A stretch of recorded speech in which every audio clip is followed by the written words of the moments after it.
করেছেন কোন ধরনের গুনাহ মানুষের নেক আমলগুলোকে শেষ করে দেয়। কিছু কিছু গুনাহ আছে যে সকল গুনাহগুলো মানুষের নেক আমলগুলোকে শেষ করে দেয়। তোমাদের যেমন হিংসা, বিদ্বেষ, রাসূলুল্লাহ সাল্লাল্লাহু আলাইহি ওয়াসাল্লাম বলেছেন আল হাসাদু ইয়াকুলুল হাসানাত, অথবা আল গীবাগুলো তাকুল হাসানাত। আপনি কাউকে হিংসা করছেন, কাউকে আপনি বিদ্বেষ করছেন, কারো বিরুদ্ধে আপনি গীবত করছেন, ইত্যাদির মাধ্যমে কিন্তু আমাদের যত ধরনের ভালো কাজ আমরা করেছি এই সকল ভালো কাজগুলো একেবারেই শেষ করে দেয়। বিইসাল ইসমুল ফুসুক বাদাল ঈমান আনয়নের পর মানুষের তার এই যে মন্দ নামে কাউকে ডাকা, কারো বিরুদ্ধে গীবত করা, অথবা কারো বিরুদ্ধে হিংসা, বিদ্বেষ ইত্যাদি করা, এগুলো কিভাবে মানুষের আমলগুলোকে নষ্ট করে দেয় বা ধ্বংস করে দেয়। আল্লাহ তাআলা আমাদেরকে বলেছেন ওয়ামিন শাররি হাসিদিন ইযা হাসাদ।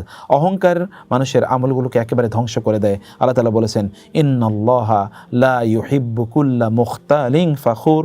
যে সকল ব্যক্তিরা তারা যদি অহংকার করে আল্লাহ তাআলা তাদেরকে পছন্দ করেন না। আর কেউ যদি শিরক করে তার মাধ্যমে আল্লাহ তাআলা তার সকল আমল বরবাদ করে দেন। আপনারা দেখেন যে ইবলিস কিন্তু সামান্য একটু অহংকারই করেছে, তার কারণে আল্লাহ তাআলা তার আমলগুলো বরবাদ করে দিয়েছেন এবং তাকে ইবলিসে পরিণত করেছেন।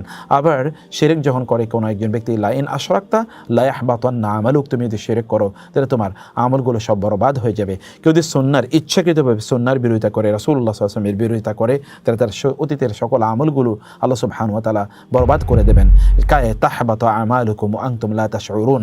আল্লাহর রাসূলকে কষ্ট দেয়া, রাসূলের সুন্নাহর ইচ্ছাকৃতভাবে বিরোধিতা করা, বিকৃত করা, তা দিয়ে হাসি ঠাট্টা বা ইত্যাদি করা, এবং এর মাধ্যমে কেউ যদি কোনো ব্লাসফেম কাজ করে, অর্থাৎ শরিয়ার কোনো মৌলিক কোনো বিধানকে কেউ যদি প্রত্যাখ্যান করে অথবা সেটাকে সে উপহাস করে, ঠাট্টা করে, তাইলে সেই সকল ব্যক্তির অতীতের সকল আমল আল্লাহ সুবহানাহু ওয়া তাআলা বরবাদ করে দেবেন। আমাদেরকে আল্লাহ সুবহানাহু ওয়া তাআলা বোঝার তৌফিক দান করুন এবং আমরা যেন কোনো অবস্থায় আল্লাহ সুবহানাহু ওয়া তাআলার বিধানকে আমরা উপহাস না করি, না ঠাট্টা না করি, সেই তৌফিক আল্লাহ তাআলা আমাদেরকে দান করুন। আল্লাহুম্মা আমিন।